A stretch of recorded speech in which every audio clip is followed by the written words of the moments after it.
Muy bien, ahí estamos en directo. Bueno, continuamos hoy con este encuentro número 6 de la sanación del niño interior, basado en el estado cero de Ho'oponopono. Y hoy vamos a ver la parte de la resistencia, ¿no? Tan famosa en el Ho'oponopono, lo que resiste, persiste. Resistencia y repliegue. Otra de las posibilidades de las que dispone el niño interno para hacerse notar en las relaciones consiste en resistirse y replegarse sobre sí mismo, rindiéndose a la resignación. No me entienden, lo mejor es que me vaya, no tiene ningún sentido seguir. Algunas personas, siempre que se abordan sentimientos vulnerables, optan por defenderse y rebelarse, sin querer entrar en contacto con sentimientos más hondos ni comprobar qué es lo que realmente las mueve. Resistiéndonos, nos sentimos fuertes, no queremos desprendernos de nuestro poder y luchamos para que la imagen que nos hemos forjado de nosotros mismos no se quiebre. Que una cosa nos haya hecho daño es algo de lo que la mayoría de las veces no somos conscientes y que por supuesto jamás admitiríamos.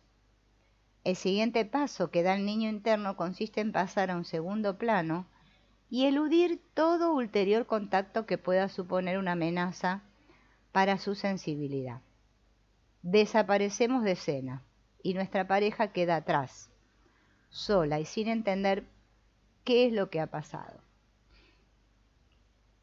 Muchos varones recurren a este modelo por habérseles insistido a menudo en la infancia en que bajo ninguna circunstancia deberían mostrar sus debilidades. Los niños no lloran, pero si no somos capaces de integrar también nuestra vulnerabilidad en la dinámica de la relación, nunca será posible la verdadera intimidad. Si nos embotamos y hacemos insensibles, nos enajenamos no solo de nuestro dolor, sino también de la capacidad para experimentar gozo y amor.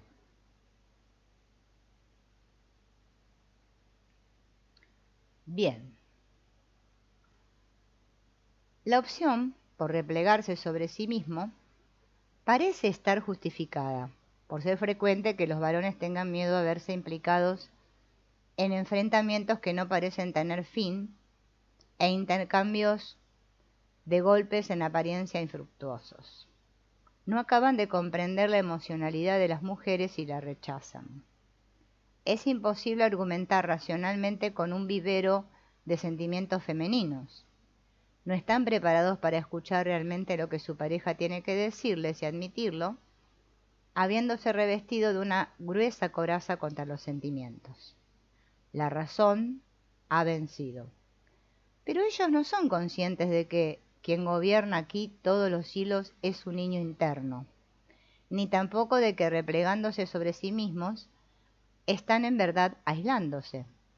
Para no percibir ese aislamiento, recurren entonces a artificios de tipo compensatorio. Todos y cada uno de nosotros queremos ser capitanes de nuestra alma. Queremos vivir solamente cosas positivas y excluir de nuestra vida todo lo negativo, el miedo, el dolor, el insomnio, el sufrimiento. Aplanamos los valles y honduras de nuestra alma con demasiada urgencia como para poder disfrutar de las colinas y eminencias de nuestra vida. A partir de aquí es muy fácil desembocar en una dinámica adictiva, y los estupefacientes nos prometen eliminar lo negativo de nuestra vida. Una persona con problemas de adicción padece en todos los casos un conflicto anímico interno, en el que se hallan implicados dos dimensiones. A un lado está la parte caracterizada por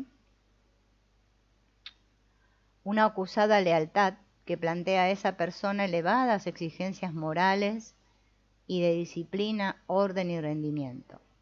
Y del otro lado están las necesidades vitales del niño interno, la parte adictiva, que reclama tranquilidad, relajación y goce. La parte de la lealtad se hace notar con fuerza cuando hemos perdido a la persona amada, porque nos separamos o porque murió.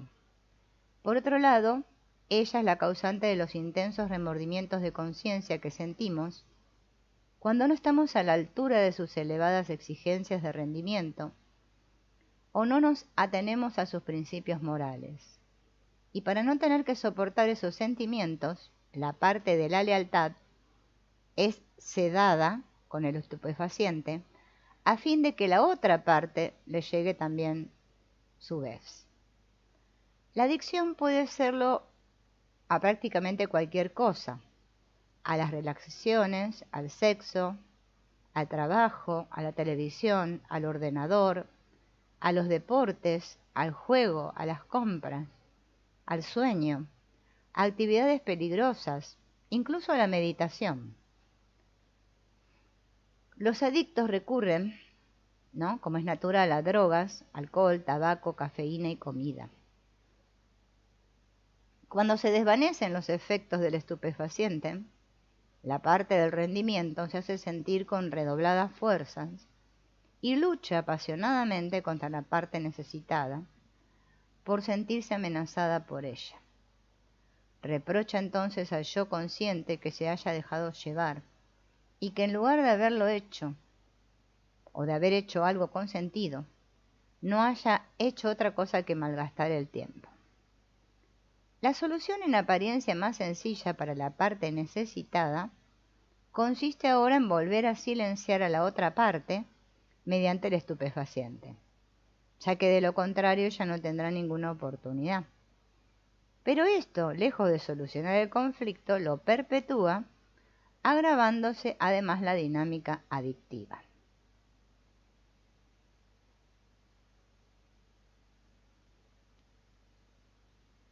Bien. Bueno, acá la autora cuenta, ¿no?, de que tuvo una experiencia adictiva, ¿no?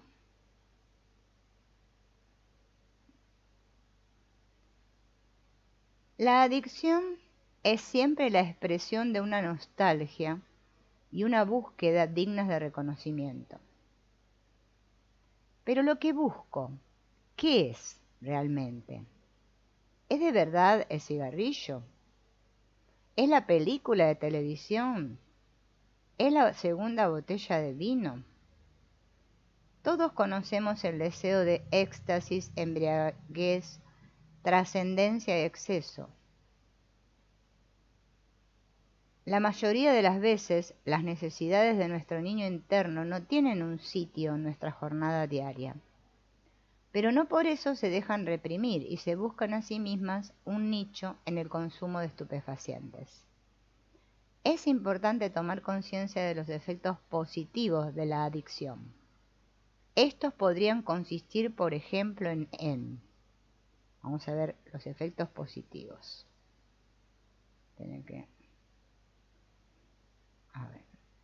Relajarse y recuperarse. Desconectar de los rigores de la vida cotidiana. Apaciguar dolores. Crear una distancia en las relaciones. Sentir alivio y despreocupación.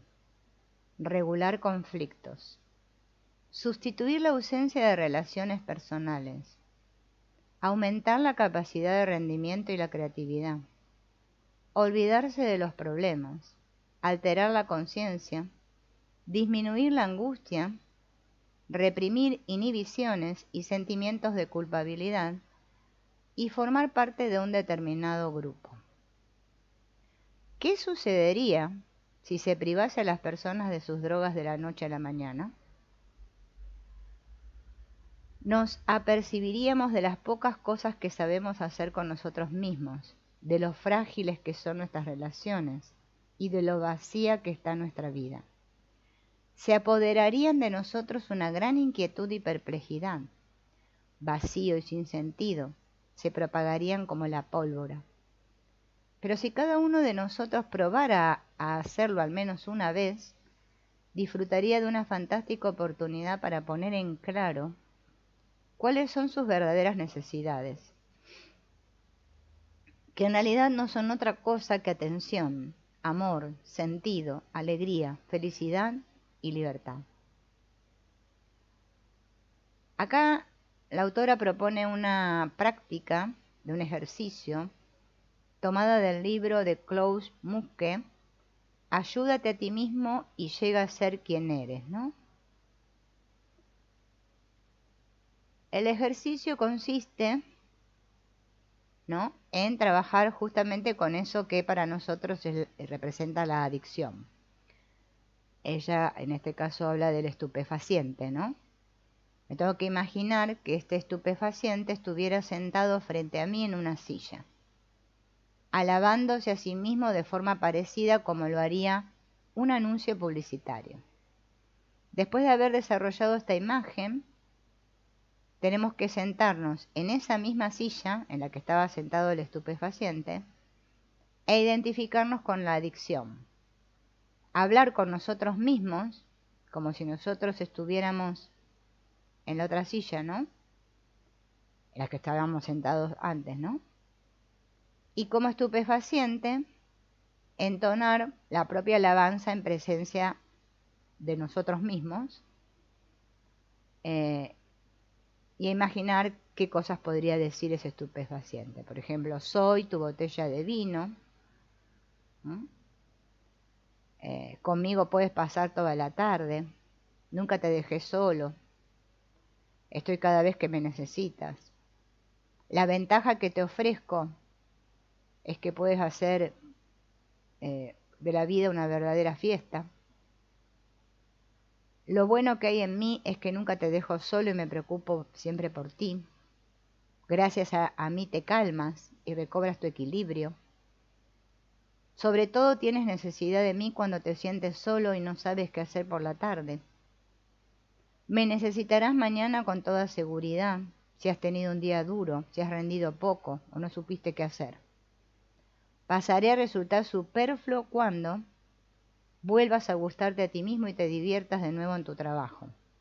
Cuando encuentres una pareja a la que ames, con la que puedas pasar la tarde y con la que te sientas seguro. Cuando recobres tu calma interna y te sientas útil e importante.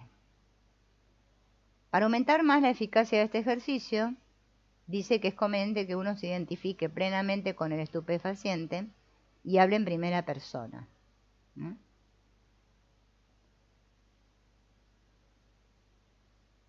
Bien, una vez que uno toma conciencia del costo, del precio que uno paga por la adicción, hay que tomar conciencia, ¿no?, y hacer una lista de los efectos negativos de la adicción, y luego sentarse cómodamente en una silla, manteniendo los pies bien apoyados en el suelo, extendiendo los brazos con las palmas de las manos señalando hacia arriba,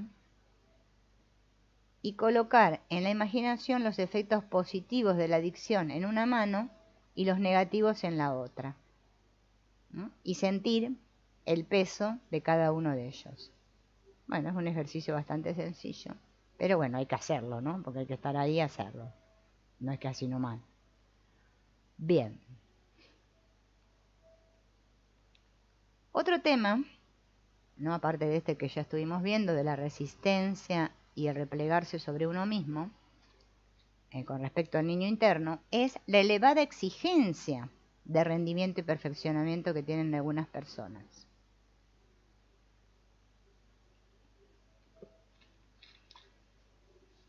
Si tú eres uno de esos que se exige la perfección, es seguro que tu niño interno sigue todavía intentando obtener reconocimiento y amor a cambio del rendimiento. Los perfeccionistas quieren hacerlo todo a la perfección. Bien, todo perfecto tiene que estar. Los perfeccionistas se arrojan con celo sobre cada detalle y defectos y debilidades que son para ellos motivos de horror. Al hacerlo, sus esfuerzos suelen ser sobrehumanos, porque como es lógico, nada hay que no pueda hacerse siempre un poco mejor, pero sus logros no le procuran ninguna satisfacción. Pese a su éxito, suelen sentirse descontentos y están siempre pensando en lo que podrían mejorar. Son incapaces de dormirse en los laureles. Siempre tienen una tarea que los está esperando. ¿Bien?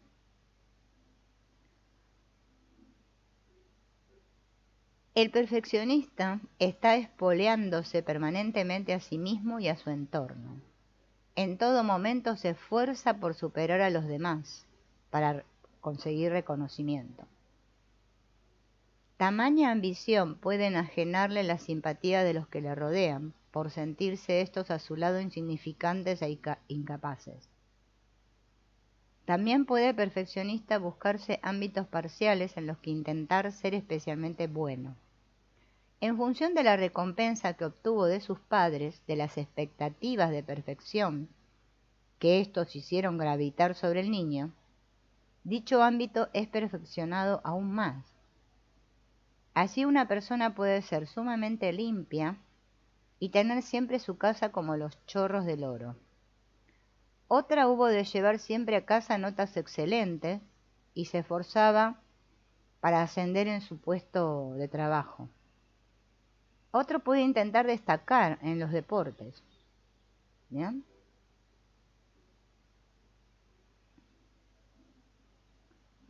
Alabanzas y reconocimientos es lo que busca el niño interno cuando tiene el problema de el perfeccionismo.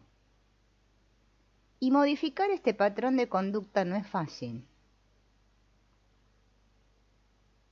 porque es como que está instalado en la sociedad esto de la competencia, de ser mejor, ¿no?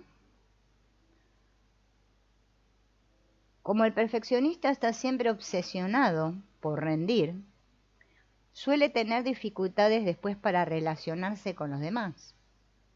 Le resulta difícil encontrar pareja porque tiene pretensiones muy altas, ¿no? O sea, se está fijando en todos los detalles siempre, ¿no?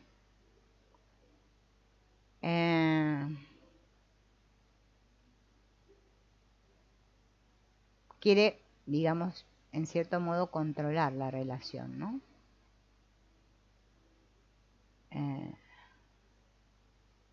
Bien, eso en cuanto al perfeccionista.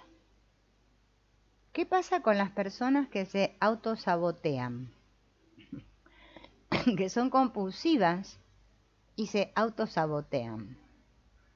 Este también es un tema bastante común, ¿no? Por ejemplo, la persona que hace muchas cosas, que hace todos los días muchas listas de lo que va a hacer, ¿no? Y nunca encuentra el momento oportuno para empezar, porque ya se siente agotados antes de empezar. Entonces se refugian en sueños diurnos. Personas que se complican la vida a sí mismas lo suficientes, ¿no? Se ponen trabas para no alcanzar los objetivos. Es probable entonces que si estamos en esta situación, este niño interno nuestro es el que nos está poniendo las trabas, ¿no? Es el que dice no a los padres. Cuando los padres están en todo momento apremiando a sus hijos, ¿no? Que le dicen, si haces esto te voy a regalar tal cosa. Bueno, estos niños interiorizan esas exigencias y desarrollan un fuerte ambicioso interno. Y el niño interno reacciona intentando sustraerse a las presiones, ¿no? Y uno acaba saboteando sus propios planes. Esta sempiterna incapacidad para acometer un plan termina destruyendo la autoestima y uno acaba pensando que no es más que un fracasado. Una persona que responde a este modelo nunca puede terminar de despegar. ¿Bien?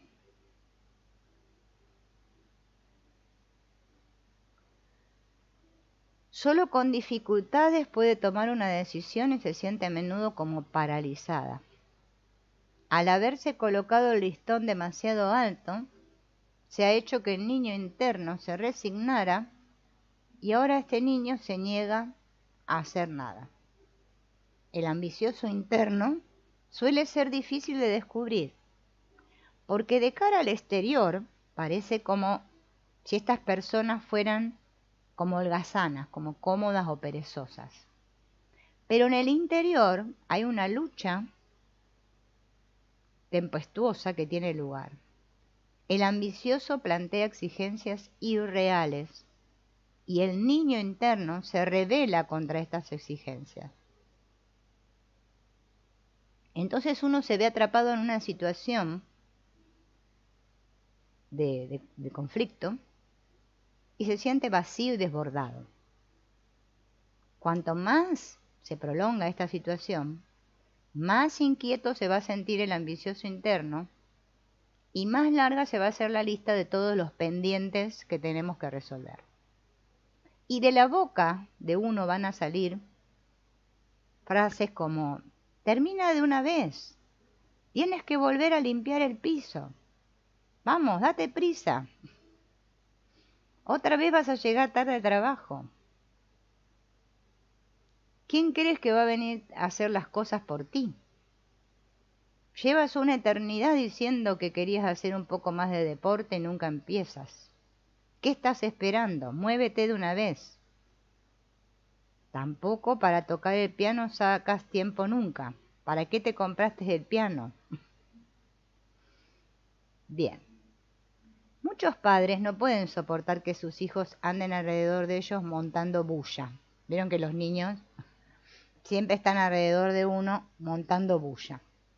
Y a los papás eso los pone un poquito inquietos, ¿no?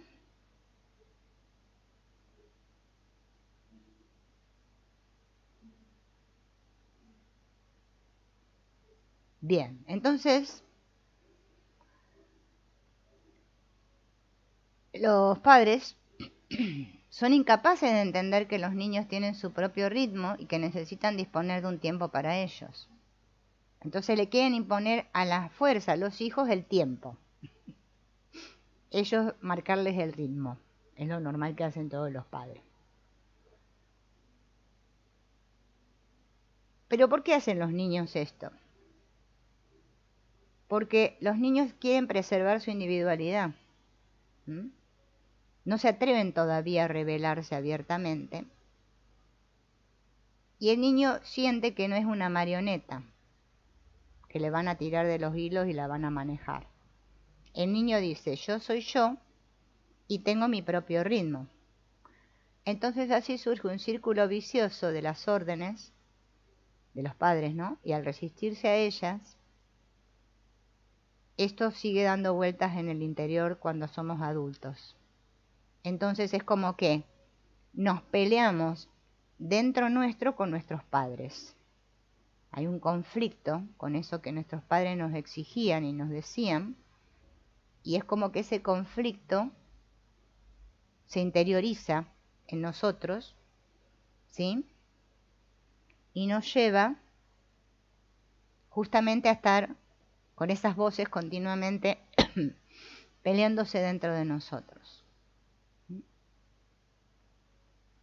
Porque nunca se respetó nuestros tiempos. Entonces sentimos después que no somos respetados, ¿no? Entonces estas personas después quieren descubrir su individualidad, su capacidad por sí mismas, y en todo momento hay alguien detrás de ellos que le está dando la orden. Esos padres, ¿no? Que te dicen: acaba de una vez, termina. Entonces después esas personas de adultos tienen dificultad para encontrar un ritmo en su vida e identificar sus propias necesidades. Y quedan como paralizados, ¿no?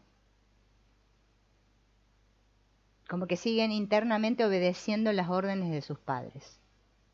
Entonces estas personas tienden a plantearse objetivos perfeccionistas, no se toman el tiempo necesario para cumplir sus obligaciones y se sobreexigen y encima se subestiman a sí mismos, ¿no? Perdón. Estas personas planificarán mal el tiempo y harán caso omiso en caso de que necesiten tomarse un descanso. Se sienten siempre obligadas, ¿no? Y el niño interno justamente se va a encargar de sabotear estas reglamentaciones, todas estas reglas que nos ponemos. Entonces, obviamente que eso nos va a hacer sentir en un conflicto. Entonces, me siento presionado. Y esta presión provoca una contrapresión. Si yo me he quedado atascado en ese patrón de conducta, me voy a tener que aprender a poner límites a ese ambicioso interno desde mi yo consciente. En lugar de reaccionar rebelándome y obstinándome infantilmente en decir no. Y así como algunas personas se vuelven incapaces de soportar la quietud de la naturaleza, usted tendrá que aprender que se vive mucho mejor sin presión que con presión. ¿Bien? Si albergamos en nuestro interior un pequeño Rumpelstiltskin, el del cuento, que a la más pequeña exigencia se tira al suelo gritando, no me da la gana, no me da la gana, un yo consciente va a tener que dialogar con ese niño y negociar con él. El niño quiere ver satisfechas sus necesidades, si no, no va a colaborar. La resistencia pasiva y el autosabotaje son la parte del lado oscuro del niño. Nosotros solo podemos ayudarle marcándole por un lado unos límites claros y tomándonos por otro sus deseos en serio. Por eso es tan importante aprender a ponernos límites a nosotros mismos, porque después nos cuesta ponerle límites a los demás, ¿no? La mayoría de nosotros no somos conscientes de lo mucho que condenamos, controlamos, ignoramos y menospreciamos a nuestro niño interno. De ahí lo importante de que aprendamos a entablar un diálogo con el niño interno, que es lo más dificultoso, ¿no? Bien. Esperen que se me pasa el... ¿Cómo se dialoga con el niño interno? Hay dos maneras de hacerlo. Bueno, una es más, no sé, a mí me resulta más sencilla la forma escrita. Habrá otros que les resulta más sencilla la forma oral. O sea que lo puedo hacer verbalmente o por escrito. ¿Mm? Cuando vaya a dialogar con mi niño interno, lo, digamos, bueno sería que me encuentre en una situación en la que esté solo, ¿no? O sea, solo con mi niño o mi niña. No que esté en el medio de un tumulto, ni los chicos jugando a mi alrededor, ni con la televisión a todo lo que da, ni nada de eso, ¿no? Este diálogo tiene que discurrir en un tono afectuoso y comprensivo, pero la actitud que lo presida debería ser la propia de un investigador lleno de curiosidad. Los niños se repliegan sobre sí mismos tan pronto como sienten que se les está condenando. Y tampoco su niño interno hará aparición si presenta usted ante él con aire disgustado y una actitud crítica. El niño necesita comprensión, amor y complicidad. Para poder entrar en contacto con el niño interno, hay que practicar. Es posible que el niño no hable mucho, pero tampoco es la cantidad lo decisivo. También será necesario que se le escuche con paciencia, para que el niño se sienta comprendido y haga aparición todas las veces que uno quiera emprender el diálogo. Si pusiéramos esto en práctica por escrito, en vez de hacerlo verbalmente, es aconsejable que las respuestas del niño se escriban con la mano no dominante. O sea, si yo soy diestro, que las respuestas de mi niño interior las escriba con la izquierda. Si soy zurdo, las respuestas de mi niño interior las voy a escribir con la derecha. Eso va a dar como resultado una escritura infantil a base de garabatos que hará más fácil que se establezca la relación con el niño interno. ¿Qué preguntas le podemos plantear a nuestro niño interno? Son las que ahora les voy a leer, que si quieren se las pueden anotar por ahí, si quieren hacer el trabajo.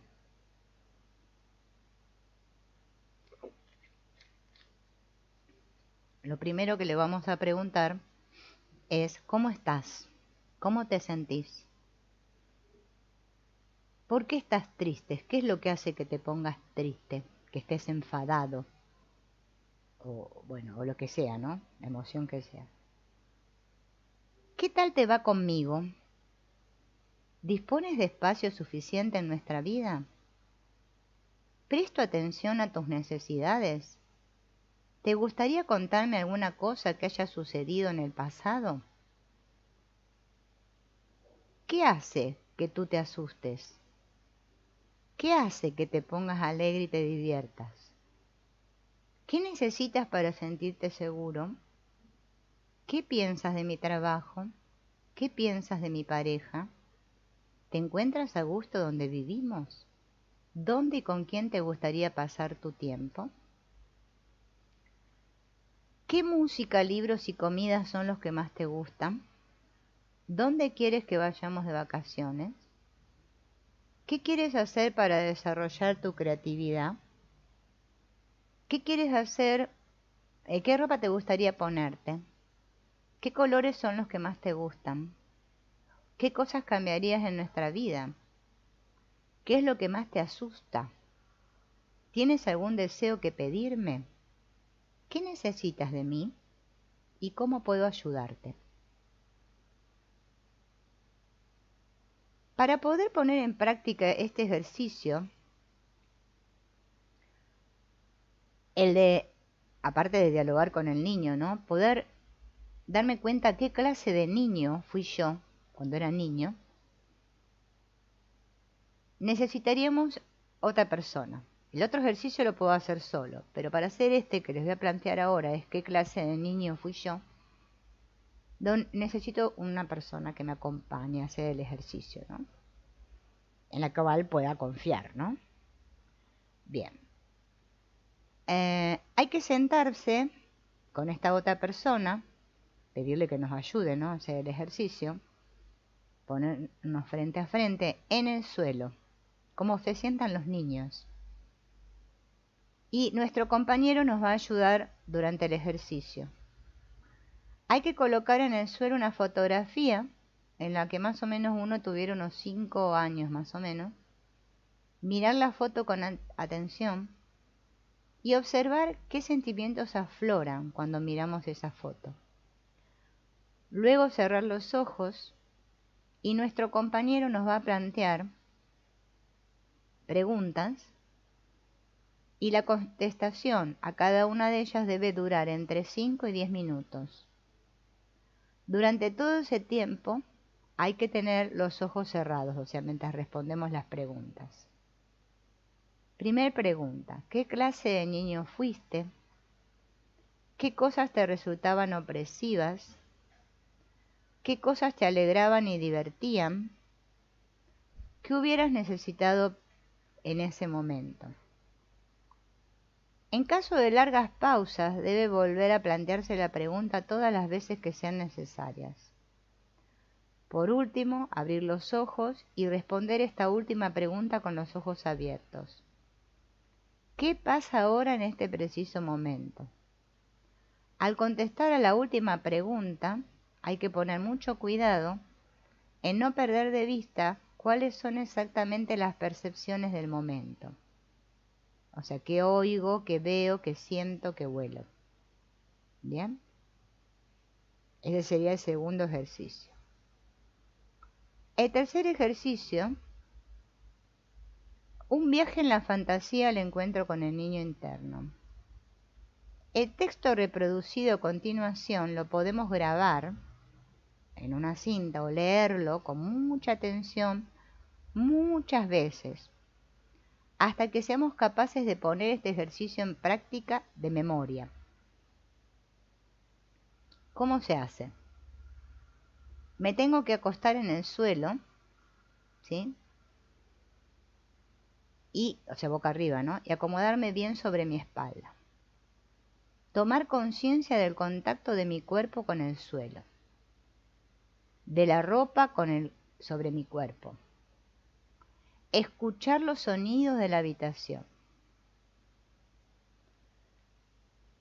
Darme cuenta que no necesito ir ahora a ningún sitio y que no tengo nada que hacer. Todo lo que tengo que hacer es quedarme donde estoy. Cerrar los ojos, tomar conciencia de mi respiración, sintiendo bien cómo entra el aire y cómo sale,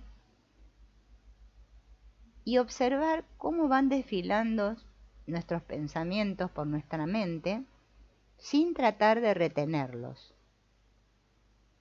Seguir respirando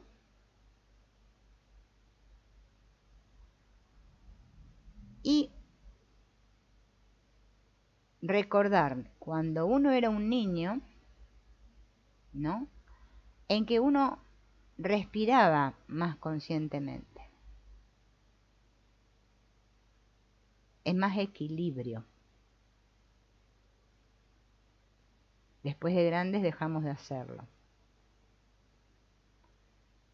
Es importante, ¿no?, tomar el aire y tomar conciencia cuando lo estoy soltando.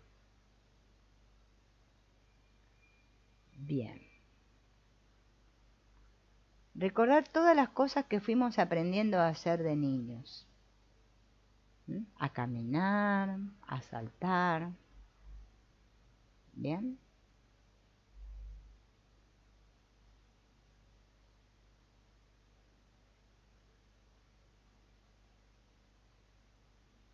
Bien. Tomar conciencia de cómo me siento, ¿no?, a nivel corporal. Puedo empezar ahí a revivir algunas experiencias de mi infancia, qué sé yo, el primer día de escuela, los amigos que tenía cuando era pequeño, alguna maestra, profesor, ¿sí? Recordar los lugares a los que iba, imaginarme en alguno de esos lugares, o la casa donde vivía cuando era pequeño. Luego me imagino que salgo de esa casa que vivía cuando era pequeño y me imagino como si tuviera 5 años y estoy jugando en un cajón de arena. ¿Bien? Y me observo a mí mismo jugando ahí. Cómo estoy vestido, cómo es mi aspecto, digamos, físico, tenía el pelo corto, largo. Imagino cómo se siente ese niño, si hay algún juguete que tenga con él. Y me acerco al niño y lo saludo. Y le pregunto, ¿con qué te gusta más jugar? ¿Tienes una mascota?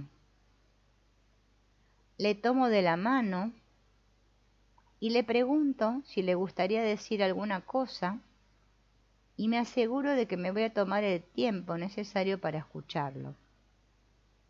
Le pregunto, ¿de qué tenés miedo? Y lo escucho con atención. Le decimos que nosotros vamos a estar siempre para él cada vez que nos necesite y le preguntamos si hay algo que lo preocupe y lo escuchamos con atención. ¿Qué es lo que quieres? ¿Qué te gustaría que pasara más a menudo en tu vida?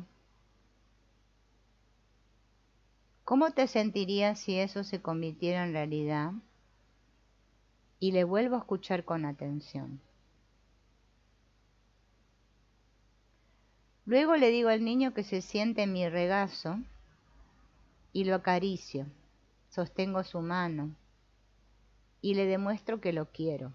Y le digo estas frases. Estoy contento de que estés aquí. Me gustas tal como eres. Nunca te abandonaré. Creo que tus necesidades están justificadas. Me preocuparé por ti y estaré ahí siempre que me necesites. Me divierte pasar rato contigo y ocuparme de ti. No hay nadie en todo el mundo que sea como tú. Te quiero mucho. También podemos encontrar nosotros nuestras propias frases, ¿no?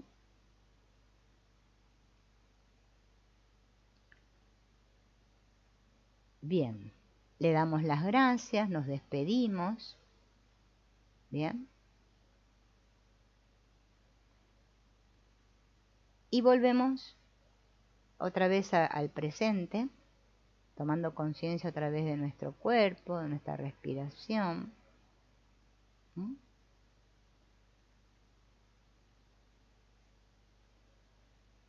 Y nos levantamos, ¿no? Obviamente porque estábamos tumbados en el suelo, ¿no? Bien. Otro ejercicio. Esperen que corra esto que se me... Intercambiar cartas con el niño interno. Busco una fotografía de cuando era niña o niño, más o menos unos 5 años. La pongo sobre la mesa. ¿Mm? Tomo un lápiz y un papel, ¿no? Y voy a escribir con la mano no dominante. O sea, si soy diestro, acuérdense con la zurda. Una carta al adulto. O sea, el que va a escribir es el niño interno, una carta al adulto.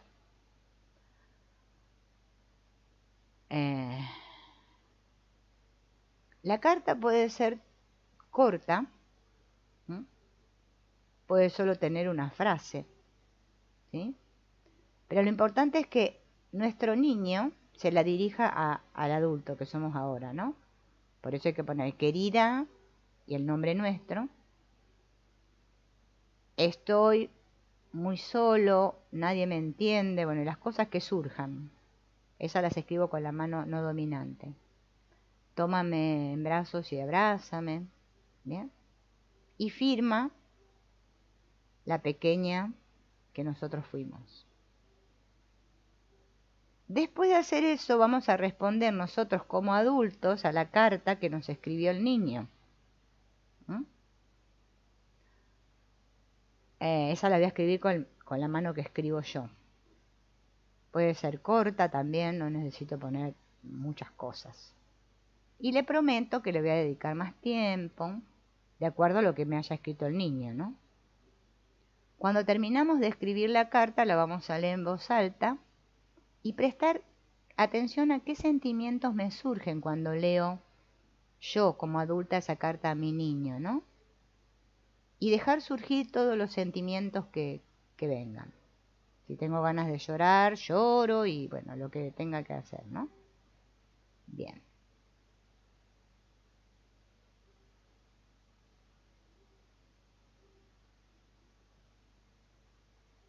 Bien. Ahora vamos a hablar un poco del crítico interno. Este famoso crítico interno que ya lo nombramos antes, no sé si ustedes se acuerdan que nombramos al crítico interno, ¿no? El crítico interno es la herencia que nos dejan nuestros padres cuando son muy condenadores. ¿Mm? Si tuvimos padres muy críticos con nosotros, o sea, muy condenadores, ¿no? Van a ver que vamos a tener un crítico interno muy potente. Esa voz que nos juzga constantemente dentro nuestro, ¿no?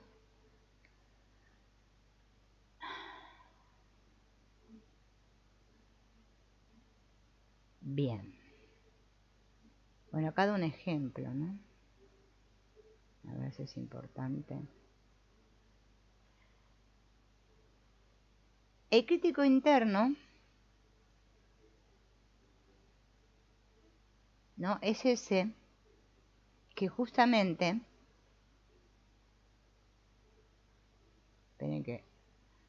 quiero saltear ¿cómo es? El ejemplo. Ese que, como les decía recién, nos condena internamente, con deberías, no eres lo demasiado adecuada, ya la cagaste de vuelta, otra vez te equivocaste. Ese que nos sentimos continuamente culpables. Dudamos mucho de nosotros mismos, nos sentimos, nos autodespreciamos, nos comparamos mucho con otras personas, siempre descubriendo que los otros son mejores que nosotros. Ese crítico interno es la voz en nuestro interior que critica todo lo que hacemos o dejamos de hacer, que habla con desprecio de nosotros, nos censura y hace que todo lo que somos parezca feo e insuficiente. Ese crítico interno es el que impide que podamos vivir plenamente en el momento presente. Porque el crítico interno está siempre esperando que cometamos un error para poder echárnoslos en cara de forma despiadada. Nuestro desarrollo se ve paralizado por nuestro crítico interno. Obstaculiza toda posible maduración y creatividad. Y es el responsable de mucho sufrimiento y vergüenza en nuestras relaciones. Porque una de las ocupaciones favoritas del crítico interno consiste en compararnos con otras personas. Y siempre salimos perdiendo en esa comparación. Cuando vemos nuestra vida a través de estas gafas o lentes de la comparación, nos distanciamos de nuestro propio ser, como la madrastra de Blancanieves. Nos ponemos ante el espejo y le preguntamos: espejito, espejito, ¿quién es la más bella? Y el espejo, o nuestro crítico interno, van a decir, con toda seguridad, que nosotros no somos, que hay otro. No hay otra voz que pueda causarnos tanto daño como el crítico interno. ¿Bien?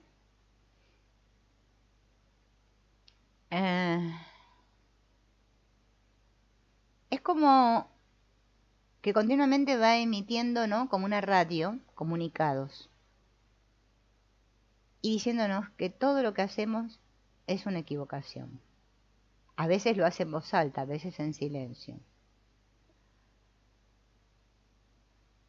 Pero la mayoría de las veces no notamos que nuestro crítico está en ese momento operando y solo percibimos los efectos del crítico interno. Miedo, cansancio, depresión, inquietud, desgano, insignificancia, dudas. Y por eso es tan peligroso, porque está operando en nosotros sin que nos demos cuenta. Por eso es muy, muy importante descubrirlo. Bien. El crítico interno es un gran amigo del protector controlador. En cuanto dejamos de atenernos a las reglas y valores de las voces primarias, el crítico suscita en nosotros toda clase de remordimientos de conciencia.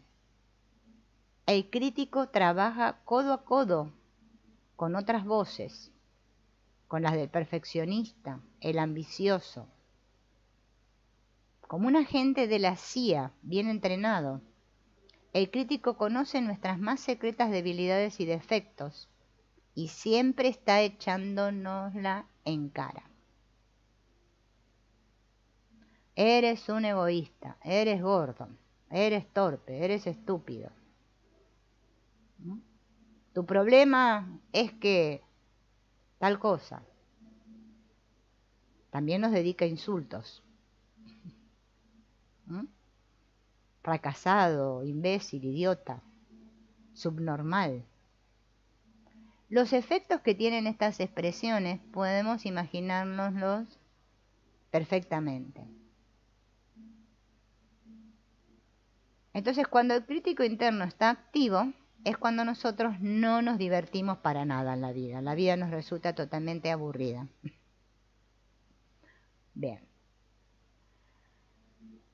El crítico interno causa hondas heridas en nuestro niño interno y puede convertirse en un crítico asesino, incluso, que induzca a las personas a quitarse la vida. Un crítico asesino puede desarrollarse en personas que hayan sufrido de niños abusos infantiles o cuyos padres hayan sido exageradamente religiosos o personas que hayan estado expuestas a fuertes críticas y rechazos. Cuando los padres le dicen, vos me arruinaste la vida, ojalá no hubieras nacido. Si hemos sido víctimas desamparadas de padres agresivos siendo niños, habremos tenido que reprimir toda esa agresividad en nosotros. Y esta agresividad queda ligada en la vida adulta al crítico interno. Y esa agresividad se vuelve contra nosotros mismos. ¿Mm? Bien. Este crítico hace caer sobre la persona con gran autoridad y fortaleza una verdadera tormenta de reproches. Bien. Un crítico asesino, por ejemplo, ya el crítico interno cuando ya quiere que terminemos con nuestra vida, reclama a nuestro yo consciente un stop claro y rotundo. Me haces daño y no voy a permitírtelo ni un minuto más. Me asustas cuando hablas así. Para ya de una vez. Eso es lo que tenemos que decirle, ¿no? El yo consciente a ese crítico interno. Siendo niños, somos muy vulnerables y dependientes y necesitamos de los demás. Entonces los padres tienen una gran responsabilidad y quieren que seamos buenas personas. Entonces quieren que tengamos éxito en la vida, que nos relacionemos bien con todos, que tengamos un lugar en la sociedad. ¿Y qué hacen nuestros padres? Para lograr eso recurren a la crítica. Y la crítica tiene devastadoras consecuencias. Criticando a los hijos buscan evitar que estos sean criticados. La mayoría de las veces actúan impulsados por el miedo a cometer un error y fracasar como padres. Y en su desamparo suelen recurrir a medios que para ellos mismos fueron causa de sufrimiento en el pasado. Y a veces la crítica no se expresa en voz alta.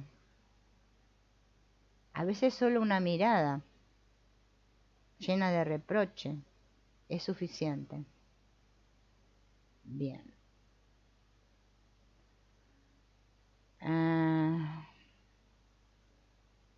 Un silencio.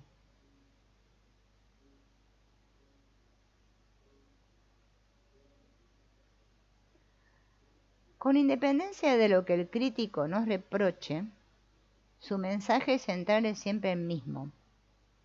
No puedes ser como eres, es lo que nos dice el crítico interno. O sea, estás mal, no puedes ser como eres. ¿Bien? Pero por destructivo que pueda llegar a ser, en realidad las intenciones del crítico son buenas.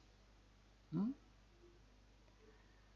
Por inconcebible que pueda parecernos, sus intenciones siempre eran positivas. El crítico quiere protegernos de condenas y rechazos por parte de otras personas, repitiendo como un eco la opinión de personas de referencia importantes. Busca ahorrarnos vergüenza y sufrimiento, esperando que no tengamos que sufrir las críticas externas, si él es quien nos critica primero. Por quien más hondamente se preocupa el crítico es por el niño interno. El crítico percibe el miedo del niño a fracasar, a no ser amado, a no ser aceptado, a no poder encajar. Por eso una crítica vehemente no es en el fondo más que un fuerte grito de auxilio. Temo por ti. De valorarse las intenciones del crítico en lo que tienen de positivo, éste se sentirá comprendido y atendido y estará dispuesto a dar un paso más y un paso atrás. Primero un paso atrás, ¿no? Entonces, pero el crítico tiene siempre efectos negativos enormes. Por más que acá la autora estaba explicando lo de lo positivo, vamos a ver los efectos negativos, ¿no? El crítico en realidad está buscando proteger al niño interno de críticas externas, pero al hacer esto le causa profundas heridas. Nos sentimos culpables y avergonzados. Y el crítico mata nuestra creatividad, socava nuestro valor para cambiar. Cuando la autoestima de una persona con un crítico interno muy severo es muy pequeña, esa persona deja de confiar en sí misma y de atreverse a emprender cosas nuevas. Y el crítico hace que tenga siempre la sensación de tener que cambiar o mejorar algo en ella. De ahí que esté encantado de enviarla a seminarios para para desarrollar su personalidad, que lea muchos libros de autoayuda. El crítico le obliga a acudir a una terapia para que sea una persona mejor.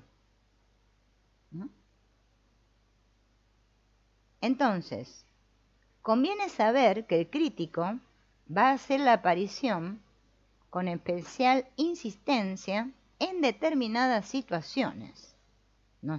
Hay veces que se pone más crítico el crítico.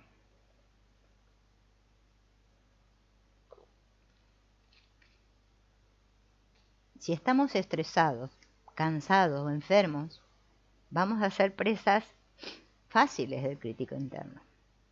El crítico nos echa la culpa cuando nos sentimos débiles.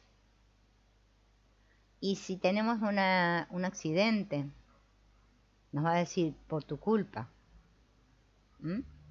Bien.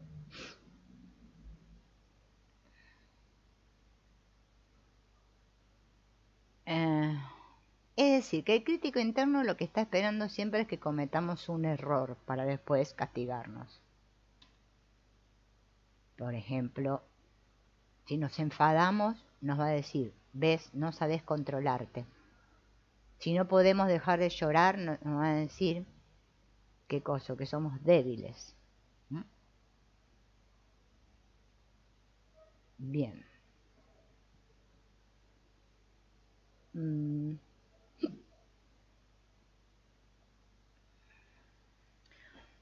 Pudiste hacerlo mejor.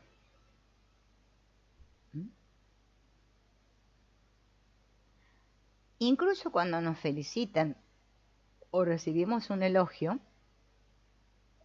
nuestro crítico interno nos va a decir, ¿qué quieres que te digan? ¿No ves que están siendo amables con vos? ¿Que es un cumplido, que no les queda otra que decirte eso? Bien. El crítico interno, entonces, también aparece en el espejo, cuando nos miramos al espejo. Nos resalta todos nuestros defectos. En la balanza, cuando nos pesamos.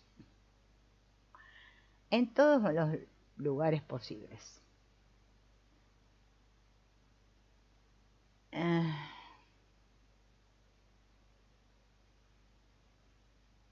Bien. Pero ¿qué es lo que realmente está criticando el crítico? El crítico interno habla como Dios Padre en persona. Dicta toda clase de mandamientos y prohibiciones y nos sermonea sobre nuestros pecados. No debes hacer eso. eso no se hace. Y no vacila ni aún en contradecirse de plano. Unas veces nos acusa de ser demasiado atrevidos al vestirnos. A veces le parecemos que somos ignorantes, otras que somos unos sabelotodos insufribles. Critica nuestro aspecto, especialmente el de nuestro cuerpo. Bien. Tiene obsesión por la juventud. Y el crítico encima distorsiona completamente la realidad. ¿Mm?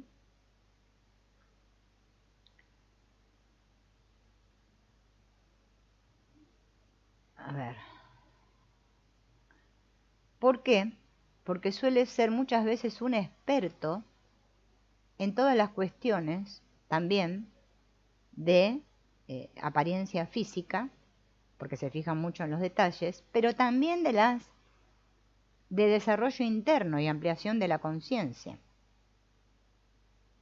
Entonces, ahora aparece el crítico interno de la New Age, de la nueva era, que todos queremos ser iluminados e espirituales. Engulle todo lo que lee, entonces lee muchos libros de espiritualidad de muchos maestros, va a los seminarios, las conferencias, aprende libros de estas frases espirituales de memoria y sermonea a los demás y les dice, tú deberías meditar más a menudo, tienes que llevar una vida más sana, tienes que hacerte vegetariano o vegano, no comas carne, no tomes azúcar, no tomes café, no hagas esto, no hagas el otro. ¿No ves que tienes que ser más espiritual? ¿Mm? Bien. O sea que el crítico interno actúa por afuera y por adentro, con todo. Bien. Aparte de todo eso, el crítico interno tiene un efecto drástico sobre nuestras relaciones. ¿Mm? Las sabotea, convirtiéndonos en niños indigentes en busca de reconocimiento y atención exteriores. Cuanto peor sea la opinión que tengamos de nosotros mismos, más enérgicamente va a hacer aparición el crítico interno, y tanto más necesitados estaremos nosotros de confirmación por parte de otras personas. O sea, lo que nosotros mismos somos incapaces de darnos, nos lo tienen que dar los demás. Y a partir de aquí es muy fácil que caigamos en una relación de dependencia en nuestras relaciones. Porque nuestra pareja se convierte en el padre o la madre sustitutos. ¿Mm? Lo que al comienzo de una relación puede aún funcionar bastante bien, va a desembocar luego en un callejón sin salida. Nuestra pareja al principio orgullosa de que la necesitemos y de prestarnos ayuda, en un momento se va a sentir desbordada, constreñida dentro de un papel que en realidad no tiene ninguna intención de desempeñar. Si hay en mí un crítico severo, siempre atento a la pregunta, ¿qué pensarán los demás de mí? Este crítico activará pronto al juez en la otra persona, el cual nos criticará a su vez tarde o temprano. Las personas que se tienen en poca estima a sí mismas hacen que quienes las rodean acaben siempre por impacientarse y enfadarse. Los críticos internos nos transforman en víctimas, siempre dispuestas a cargar con las culpas en un conflicto, impidiéndonos que podamos criticar a otras personas. ¿Mm? O sea, nos hacemos cargo de todo. Bien. Bert Hellinger escribe, quien es demasiado bueno como para ser malo, destruye la relación. Si una persona es injusta conmigo y la perdono de buenas a primeras, me coloco en una posición de superioridad y el otro ya no puede hacer otra cosa para restablecer la antigua situación de igualdad que comportarse aún peor conmigo. En cambio, si exijo que la otra persona tenga que hacer una cosa con el fin de desagraviarme, la relación podrá arreglarse de nuevo. Esta es una lección que muchas personas no quieren entender. Tanto en el bien como en el mal tiene que haber un equilibrio. Las víctimas atraen a los verdugos. ¿Bien?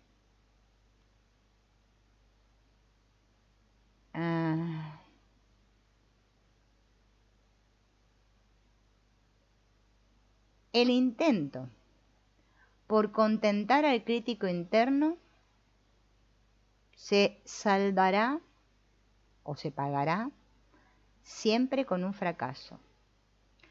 Él, o sea, el crítico interno, siempre se inventará algo nuevo para poder seguir atribuyéndonos cosas a nosotros, más críticas, ¿no? Entonces hay que aprender a enfrentarse con el crítico interno, no queda más remedio, porque si no, no hay salida.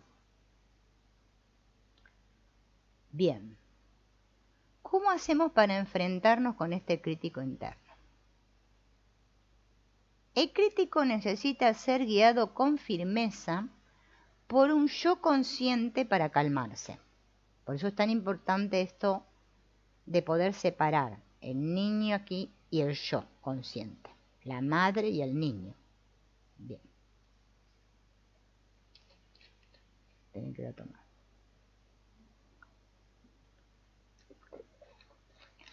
En cuanto nos achantemos y rebajemos ante él, nos va a perder el respeto, el crítico interno.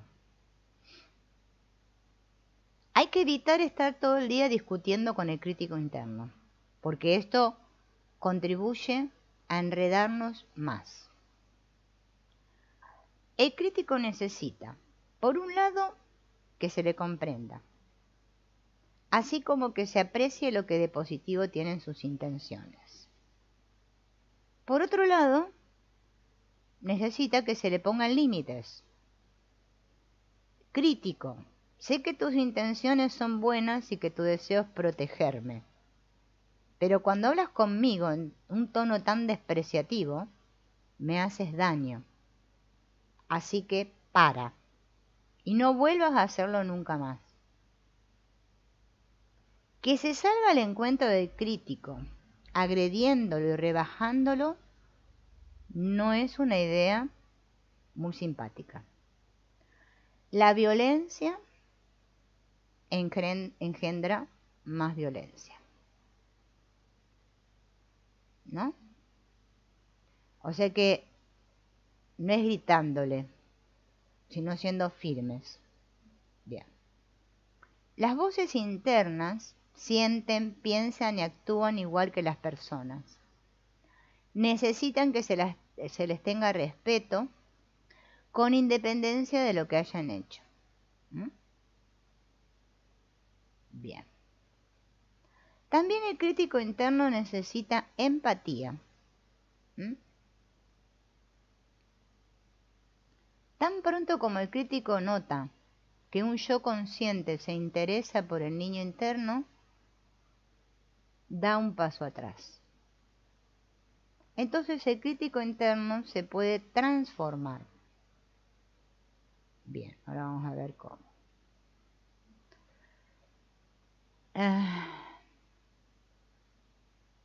Este crítico interno, como dijimos que es invisible, hay que conseguir que deje de ser invisible, o sea, que se haga ver.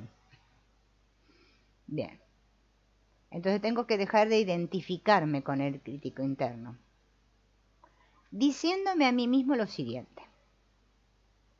Vaya, mi crítico ha vuelto a ponerse manos a la obra.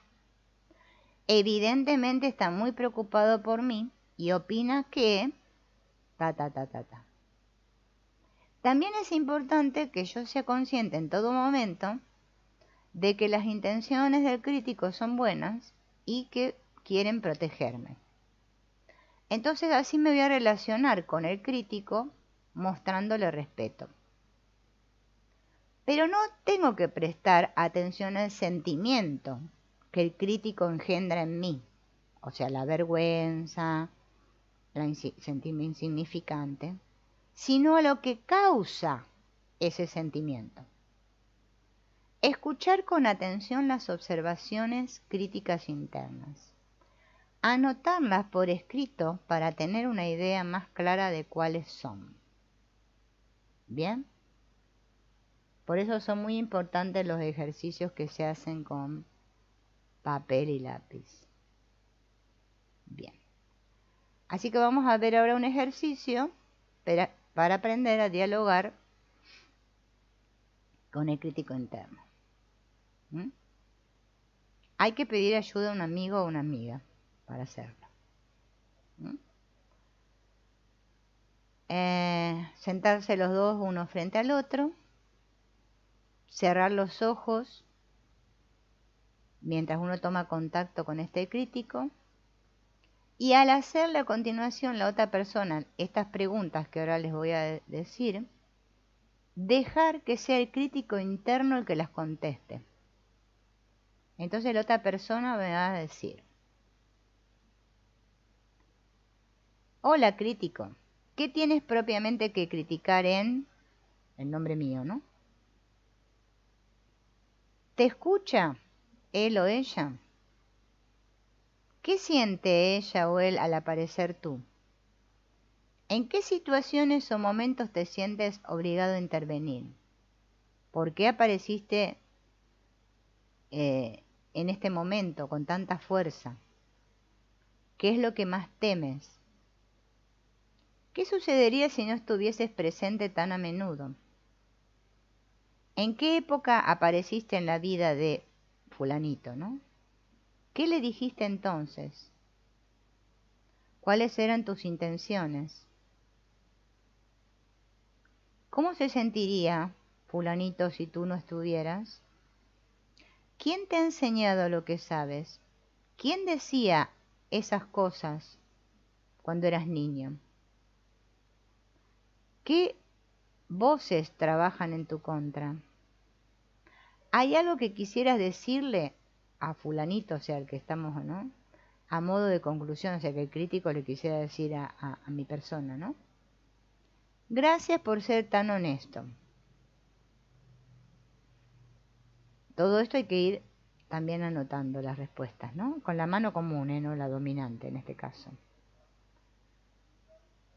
Dice que uno con este ejercicio se puede sorprender mucho de todo lo que el crítico nos puede decir. Bien. Y que nos vamos a sentir aliviados, ¿no?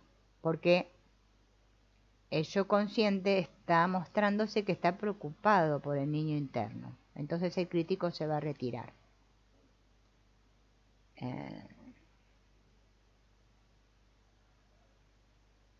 Bien.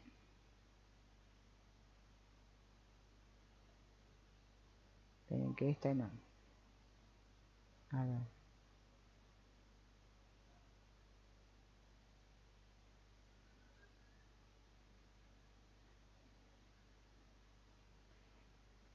Esta crítica, ¿sí? También cuando se da externamente, o sea, que nos sentimos que somos personas que estamos continuamente siendo criticadas por los demás, ¿no? Porque puede ser que no descubramos nuestro crítico interno, pero sí que seamos personas que sentimos que todo el mundo nos critica. Es una oportunidad increíble para madurar internamente, ¿no? Ejercicio. Cuando alguien te critique, piensa para ti mismo y dítelo, ¿no? Internamente. Muchas gracias por decírmelo. No que reacciono o me ofendo o lo que sea, no. Gracias. Ven, ahí practicamos el Ho'oponopono bárbaro. De esta manera voy a estar dispuesta a escuchar lo que esa otra persona tenga que decirme y recibir las críticas, ¿sí? Sin alterarme, sin querer defenderme. sin justificarme. ¿Ah?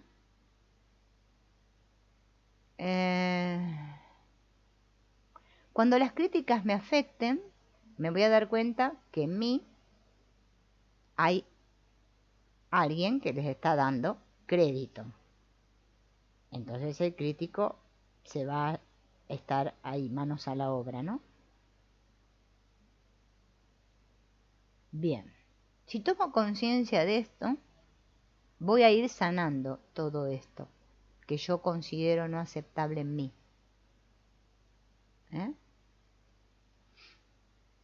Bien. O sea, hay que decir muchas gracias por decírmelo.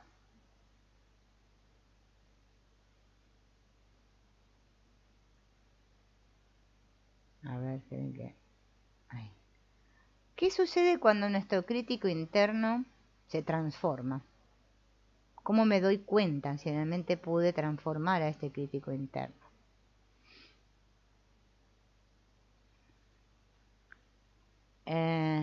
Nos va a ayudar, nos va a guiar, nos va a ayudar a poner límites adecuados,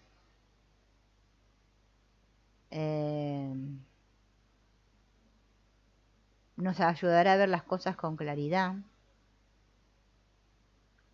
conseguiremos que se nos respete más. ¿Bien?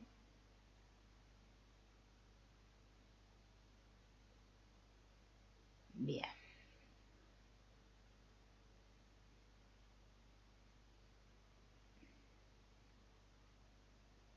A ver, ahí se me va, quiero poner acá y se me va.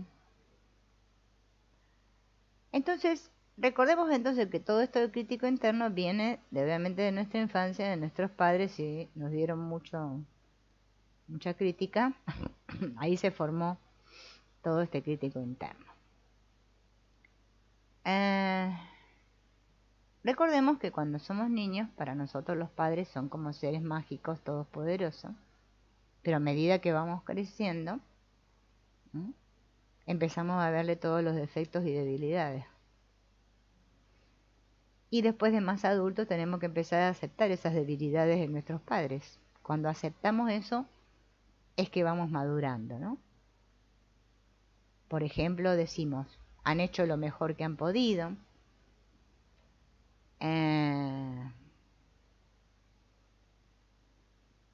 Bien.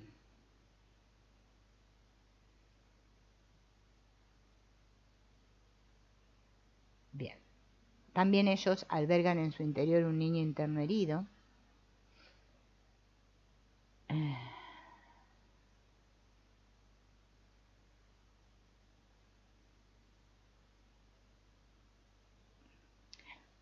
Guardarle rencor a nuestros padres no conduce a nada positivo, ¿no? Porque si no los convertimos en el chivo expiatorio de que los padres tienen la culpa de que nosotros seamos como somos, ¿no? Bien.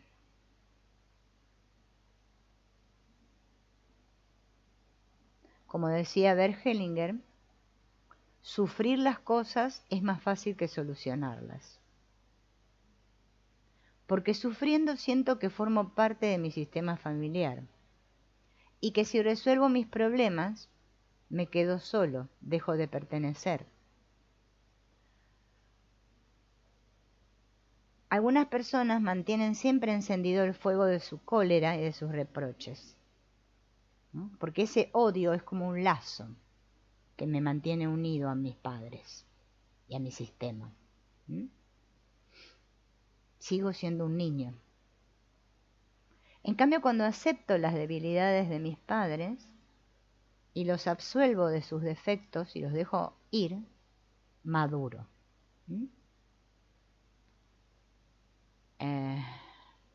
Para poder curarse las heridas de la infancia, es importante que tomemos conciencia del modo en que padre y madre se convirtieron en las personas que fueron o siguen siendo. A menudo tuvieron que vivir su infancia en condiciones aún más difíciles que las nuestras y acarrean con ellos un niño interno que sufrió heridas muy hondas. merece la pena que en un momento de tranquilidad nos preguntemos, ¿no? O le preguntemos a los padres por su infancia y escuchemos sus historias, si es que nos quieren contar, ¿no? Bien.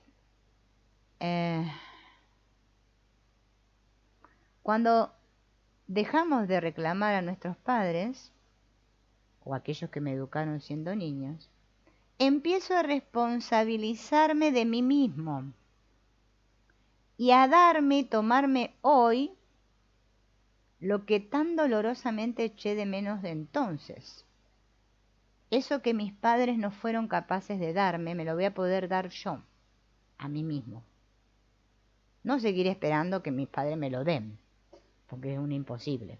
Y eso es no hacerme responsable, que es lo que no queremos, ¿no? Hola. Ajá. Bueno, dale.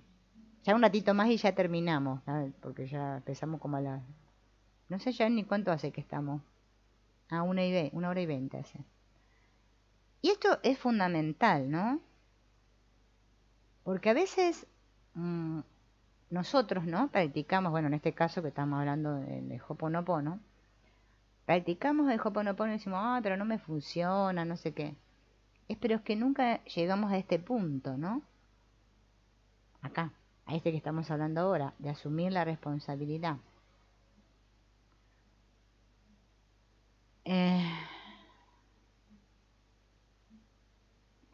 Podríamos contemplar nuestra infancia como un campo de entrenamiento.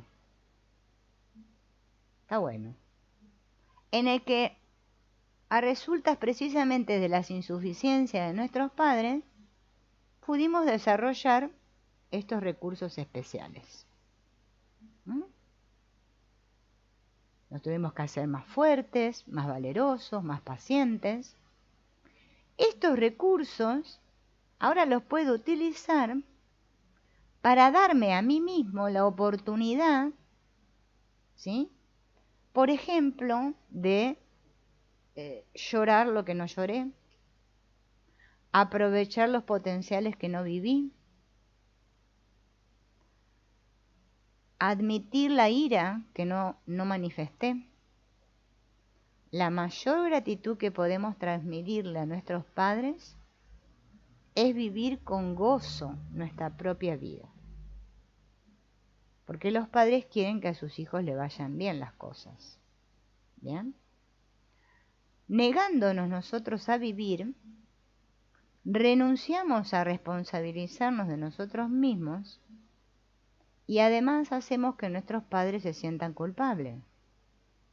Pero el precio que por ello pagamos es alto, porque así quedamos ligados a nuestros padres por el reproche y el odio. Nuestras relaciones fracasan y nuestra felicidad se viene abajo. Entonces, un ejercicio último para cerrar hoy. Vieron que estábamos en el asunto de las cartas hoy. Vamos a escribir una carta de despedida a nuestros padres. Es bueno escribir cartas.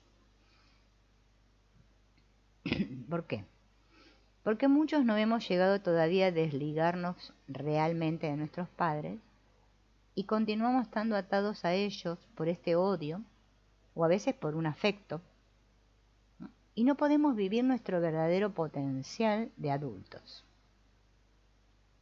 Ya sea que nuestros padres murieron o no, no es que la carta la escribo si mis padres están vivos y si murieron no, para todos, es para todos. Es importante escribir 2 cartas, una al padre y otra a la madre. ¿Bien? ¿Qué puntos tengo que tener en cuenta cuando escriba estas cartas a mi padre y a mi madre? Me parece mal por tu parte, o decirle te guardo rencor porque me puso furioso que, me puso triste que, lamento que, recuerdo con cariño que, te perdono si realmente es sincero el sentimiento, te agradezco que, de aquí en adelante te pediría que. y ponerle el fin a la carta escribiendo algo parecido a lo siguiente. Lo que lo compensa todo es que estoy viva o vivo, te doy las gracias por ello, lo demás ya lo haré yo, y a partir de ahora te exonero de toda responsabilidad sobre mi vida. Luego hay que leer la carta que escribí en voz alta, o para mí mismo me la leo, ¿no? Y después de hacer un ritual de despedida, quemando la carta. No le tengo que dar la carta a mis padres, ¿eh? O la pueden llevar a la tumba de sus padres si quieren, bueno. O la pueden romper en pedazos y tirarla al río. Bien. Cada uno haga su ritual, el que más le guste.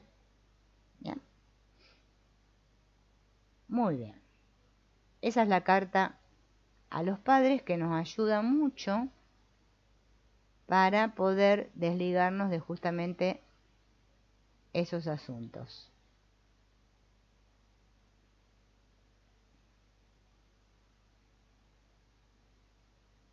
Bueno, este ejercicio lo voy a dejar para la próxima porque es muy largo. Se llama Rompiendo las cadenas internas. Y el objetivo de este ejercicio es romper los viejos vínculos con los padres. Este está muy bueno y lo vamos a tomar con tranquilidad y lo vamos a hacer en la próxima. Así que bueno, por hoy vamos a terminar aquí y continuaremos en la próxima. Gracias por acompañarme, nos vemos en el próximo encuentro. Chao.